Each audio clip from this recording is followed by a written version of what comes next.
السلام عليكم ورحمة الله وبركاته. متابعيني الحلوين، ازيكم؟ عاملين ايه؟ يا رب تكونوا بخير.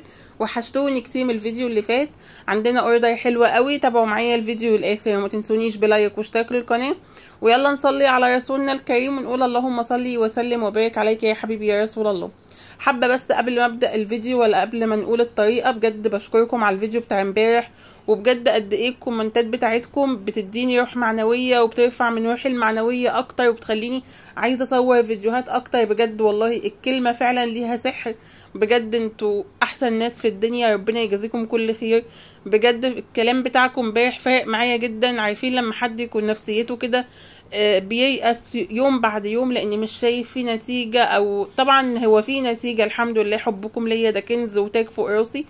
بس عارفين بقى الايه، الواحد بيبقى زي ما قلت لكم امبارح بيبقى حابب، يعني بيبقى نفسه يشوف نجاح اكتر من كده. يعني بطبيعة الناس كلها بتبقى يعني مش طماعة، بس هي بتبقى حاسة اللي هي يعني بتتعب فنفسها تشوف نتيجة تعبها، بس مش اكتر. والله بجد انا امبارح حسيت ان انا نجحت بحبكم ليا. حسيت فعلا ان انا بجد في ناس ياما قوي بتتابعني، وفي ناس بتحبني، وبجد ربنا يجازيكم كل خير وربنا يكبر بخاطركم. الف شكر ليكم. يعني انا لو هتكلم لغاية اخر الفيديو مش هيوفيكم حقكم، ولغاية اخر يوم في عمري. فالمهم بقى تعالوا ندخل الفيديو عشان ما يفوتكمش حاجات كتير عملتها. زي ما انتوا شايفين، اول حاجة معايا بقى فراخ وانا مقسماها. معايا وركين تبلتهم بتتبيلة بسيطة خالص، بصل مبشور حطيته، يعني بصل في الكبة وملح وفلفل اسود وفصين حبهان، وسبتهم على الجنب. ومعايا بقى بانيه، كيلو الا ربع بانيه لوحده، ومعايا نص كيلو بانيه لوحده مقسماهم زي ما انتوا شايفين. هنعمل تتبيله كده ايه. اول حاجه حطيت في الكبه بصل وطماطم وفلفل، وحطيت التوابل بقى بتاعتي، وحطيت خل. توابلي بقى عباره عن ايه، ملح وفلفل وبابريكا وشويه من الجنزبيل، مش الزعتر قصدي، شويه من الجنزبيل البودره، ونص معلقه من الكاري، ونص معلقه من بهارات الفراخ. حابه تحطي كركم مفيش مشكله، بس ده طبعا اوردر رايح لعميله وهي مش حابه الكركم. انا حطيت ملح وفلفل وبابريكا، ونص معلقه من البودره الماجي، ونص معلقه من الجنزبيل، ونص معلقه من بهارات الفراخ، ونص معلقه من الكاري. هي دي التوابل اللي انا حطيتها. وهتبل بقى شرايح البانيه زي ما انتوا شايفين كده ايه، بالتتبيله البسيطه دي. عايزه اقول لكم التتبيله دي بتفرق، وشويه التوابل دولت بجد بيدوا طعم حلو قوي للبانيه. يعني الحمد لله كل ما حد بياخد مني بانيه بيعجبه. التتبيله دي تحفه، جربوها ان شاء الله هتعجبكم. ما تنسوش بس اهم حاجه الكاري وبودره الماجي والجنزبيل رهيب. تعالوا بقى هنا زي ما انتم شايفين هنعمل بقى التتبيله الثالثه، وهي كفته الفراخ. عارفين كده في اوردرات انا حفظتها من كتر ما بتيجي مع بعض، بيبقى يعني العملاء خلاص لما بيطلبوا مثلا ايه كذا حاجه مع بعض، فببقى خلاص عارفاها ايه، عارفه هيطلبوا ايه. زي ما انتم شايفين انا حطيت في الكبه توم وفلفل احمر وبصلايه واحده وربطه من البقدونس. تمام، ضربتهم كده في الكبه الاول، وبعدين نزلت بشرايح البانيه زي ما انتم شايفين. واهم حاجه كنت غسلاها وحطها في مصفى علشان مش عايزه فيها اي سويه. تمام، بعد لما فرمتها كده هبدا بقى ايه احط التوابل. عايزه اقول لكم اللي في المرحله دي، يعني انا الاول فرمت البصل بالثوم بالفلفل الاحمر، بيدي نتيجه حلوه قوي بالايه بالبقدونس. حزمه صغيره من البقدونس، ويا دوبك فصين من الثوم وفصين من ايه وبصلايه واحده، ما تكتريش. بعد لما حطيت بقى التوابل نسيت افرم قطعه من الزبده.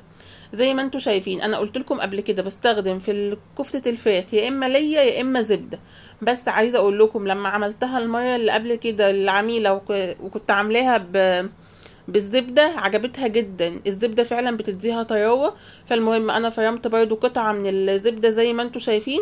انتي ما عندكيش زبدة حطي ليا، الاتنين هيدوكي نتيجة حلوة. بس الزبدة بتطريها من جوه، بتخليها ايه طرية اكتر. وبعد كده بقى تعالوا نشوف حطيت ايه. حطيت اول حاجه كيس من الفيجيتار، سواء بارد او حراق او سبايسي مش هتفرق. وحطيت نص معلقه من البيكنج باودر، دي حاجات اساسيه. وبعد كده التوابل بتاعتي ايه، ملح وفلفل وبابريكا. وحطيت كمان حاجه صغيره خالص من بودره الماجي، ونص يعني نص معلقه من بودره الماجي ونص معلقه من الجنزبيل البودر. بس مش هحط اكتر من كده. يبقى التوابل بسيطه، ملح وفلفل، ملح وفلفل وبابريكا، ونص معلقه من بودره الماجي، وكمان نص معلقه من جنزبيل البودر. تمام. وما ننساش اهم حاجه نص معلقه البيكنج باودر وكمان الفيجيتار. انا حطيت كيسين من الفيجيتار اللي هو ايه، واحد حطيته سبايسي وواحد حطيته بارد. وبعد لما عجنتها في بعض كده قمت مدخلاها ايه، حطيت عليها وشها بس شويه زيت ودخلتها الفريزر علشان بس عبال لما اجي اشكلها تكون ايه مسكت مع يعني ايه ما بتبقاش بتلزق. تمام. هنا بقى زي ما انتوا شايفين حطيت بقى الفراخ تاخد صدمه علشان نسلقها بالطريقه العاديه خالص. انا بالفراخ البيضه يا جماعه بحب اديها صدمه كده بمكعب زبده، بيفرق جامد جدا. بعد لما اديت لها صدمه شلت بقى قمت نازله بميه سخنه عليها وشلت اي ريم طلع، وبعدين قمت حاطه ملح وفلفل اسود وشويه بقى وبصل، وحطيت طماطم ولوري وحبهان وهسيبها تستوي بالطريقه العاديه. تعالوا هنا بقى نعمل البشاميل بالطريقه العاديه اللي احنا متعودين عليها. حطيت مكعب كبير من الزبده. عايزه اقول لكم الزبده اللي انا كنت بستخدمها زبده نيوزيلندي، فبجد بتدي طعم رهيب. حطيت مكعب كبير حوالي مثلا 3 معالق او معلقتين ونص من الزبده، وبعدين قمت حاطه عليهم معلقتين ونص من الدقيق ل3 معالق من الدقيق، على حسب انت هتعملي ايه قد ايه كميه البشاميل. انا هعمل 1.5 كيلو من اللبن، حطيت 3 معالق دقيق. تمام. وبعد لما يدوبك الدقيق تكتك كده مع الزبده قمت حاطه ايه اللبن، نزلت ب1.5 كيلو من الدقيق. وكان عندي بقى وش اللبن اللي هي القشطه، قمت نازله برده ايه بمعلقتين كبار كده مع شويه التوابل ملح وفلفل وجوز الطيب، بس مش بحط اكتر من كده. وهسيبه بقى لغايه لما يتقل بالطريقه العاديه خالص، بس طول ما هو على النار لازم تقلبي فيه علشان ايه ما يكلكعش منه.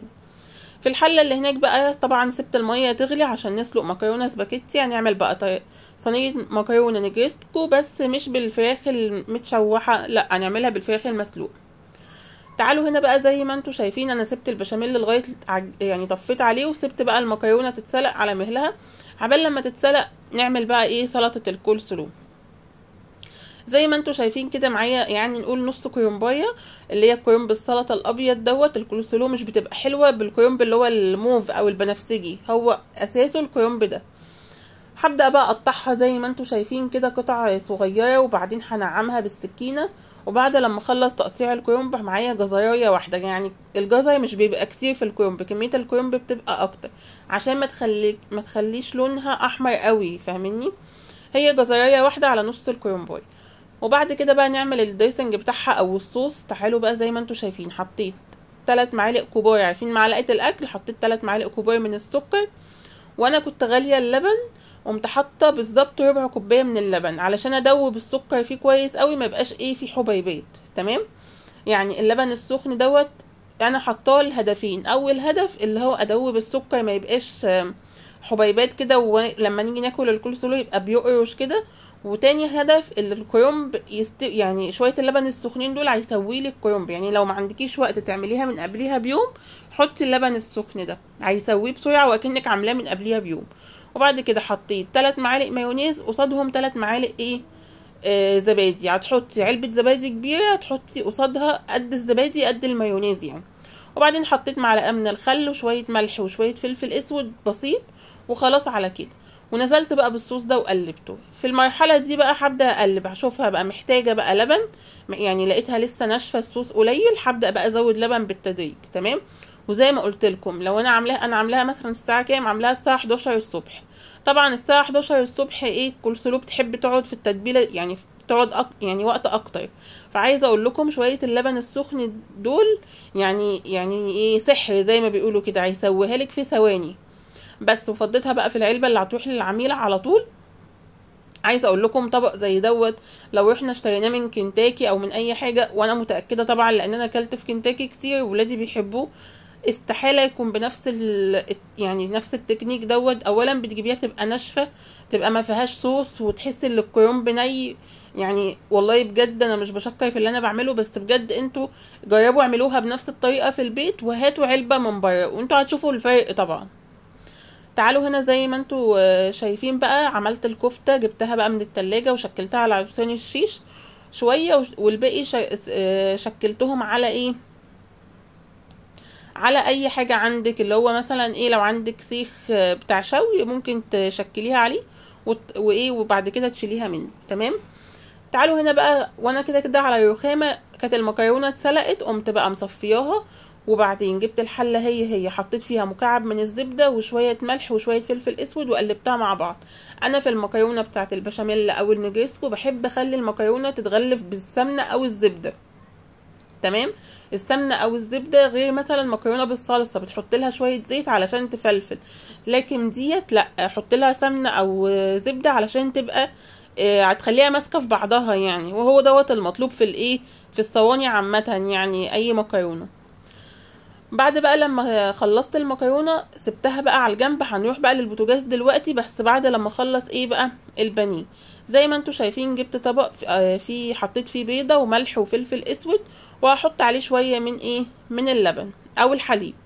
وجبت بقى الصينيه البايركس دي حطيت عليها حوالي كوبايه من الدقيق، وحطيت شويه ملح وشويه فلفل اسود وشويه من البابريكا، وهحط عليها كمان نص معلقه من الكاري ونص معلقه من ايه، بهارات الفراخ.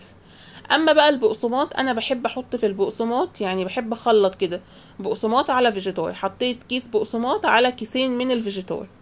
تمام. وهبدا بقى اعمله بالطريقه العاديه اللي احنا كلنا متعودين عليها. هاخده من احط البانيه في اللبن قصدي في الدقيق، وبعد كده من الدقيق البيض واللبن، وبعدين ايه في البقسماط. بس اهم حاجه بقى في اخر مرحله خالص وانتي بتحطيه في البقسماط لازم تضغطي عليه كويس جدا علشان ما يفكش منك. الضغطه دي هي اللي بتخلي الكفر ما بيفصلش ولا يفصل عن اللحمه، ما بتبقاش ايه القطعه، لا بيبقى متماسك في بعضه خالص. بس هخلص بقى الكميه كلها بنفس الطريقه، وبعدين هنشوف هنعمل ايه. عايزه اقول لكم انا بسجل لكم الفيديو، وبصوا يعني انا بسجله الساعه كام، يعني الساعه تقريبا 10:30. عايزه اقول لكم والله اللي انا عندي اوردر كمان شويه والحاجه في الفرن، يعني بسجله بسرعه كده عشان الحق اروح اشوف اللي في الفرن. 10:30 بالليل هتقولوا لي في اوردر 10:30 بالليل؟ اه والله اللي عندي اوردر بكره ان شاء الله تشوفوا الفيديو بتاعه. هو عايزينه متاخر شويه. تعالوا هنا بقى، بعد لما خلصت البانيه حطيته في التلاجة لغايه لما ايه اجهز صينيه المكرونه بتاعتي. اخدت بقى الفراخ من الشوربه، وطبعا شفتوا الشوربه مكعب الزبده عامل ايه سحر يعني في الشوربه. قمت حطيت بقى مكعب زبده تاني في طاسه، ونزلت بقى بالفراخ بعد لما فصصتها كده وايه وخليتها من العظم وخليتها ايه قطع صغيره. اديتها بقى تشويحه بمعلقه سمنه او بمكعب زبده، وحطيت عليه ملح وفلفل اسود ورشه من ايه من بهارات رشه من بودره الماجي. بودره الماجي بتديها طعم حلو قوي. وبعد كده بقى هرص صينيه المكرونه بالطريقه العاديه، حطيت من تحت بشاميل ومن فوق بقى نزلت بنص كميه المكرونه، وبعدين قمت حاطه الفراخ، وبعدين هحط بقيه المكرونه. عايزه اقول لكم العميله مش بتحب البصل ومش بتحب اي حاجه. انا مش اول مره اعمل معاكم الاوردر بتاع العميله يعني العميله ديت هي كل مره لما بتيجي تطلب مني اوردر بتبقى عايزه المكرونه كده، فاهميني؟ بالنسبه لها بتبقى خفيفه. فطبعا كل واحد، هو الفرق بيني وبين المطاعم هو كده يا جماعه، اللي انا بمشي على حسب يعني ما العميل عايز. يعني مثلا ايه المطاعم ماشيه يعني مثلا بتعمل مكرونه بتعملها كلها ستاندر واحد او ايه بطريقه واحده علشان هي دي مثلا النجريسكو بتعملها كده. لكن انا بشوف العميل عايز ايه وبعمل زي ما هو حابب، فاهميني؟ زي ما انتوا شايفين بقى بتكلم معاكم كتير قوي. المهم خلصت بقى المكرونه، وبعد لما خلصت انا نسيت اقول لكم اللي انا حطيت على وشها جبنه ودخلتها الفرن. وبعدين بقى جبت بقى الطاسه والجريل عشان نقلي ونشوي مع بعض، وايه الاكل كله يطلع سخن ويروح للعميله على طول سخن. حطيت بقى معلقتين زيت ومكعب زبده زي ما انتوا شايفين. برضو مكعب الزبده حطيت مكعب زبده في الجريل عشان تديلها طعم حلو. كده كده انا حاطه اصلا جوه الفراخ جوه كفتة الفراخ، وحطيت مكعب زبدة في الطاسة اللي هقلي فيها البانيه. عايزة اقول لكم لما بتقلي البانيه تحطي له مكعب زبدة او معلقة من السمنة البلدي بيديله طعم تحفة. فبجد يعني جربوه ان شاء الله تعجبكم. وبعد بقى لما شويت الفراخ ما بتاخدش سوا ياما على النار الفراخ كفتة الفراخ، يا دوبك اول لما بتحطيها بتاخد لون، فانت حاولي تخلي ايدك فيها على طول عشان ايه ما تنشفش منك. اول لما تاخد لون يعني على الاتجاهين غطيها ووطي النار. وبعد كده بقى نزلت بشرايح البانيه زي ما انتوا شايفين لونه عامل ازاي، ومن غير كركم اهو يا جماعه، ما فيهوش اي نقطه كركم. يعني بجد كان لونه ما شاء الله، الف هنا وشفا ليهم يا رب. ودي بقى صينيه المكرونه طلعت والكول سلو. ده كان الاوردر بتاع امبارح مش بتاع النهارده. واشوفكم فيديو جديد، والسلام عليكم ورحمه الله وبركاته.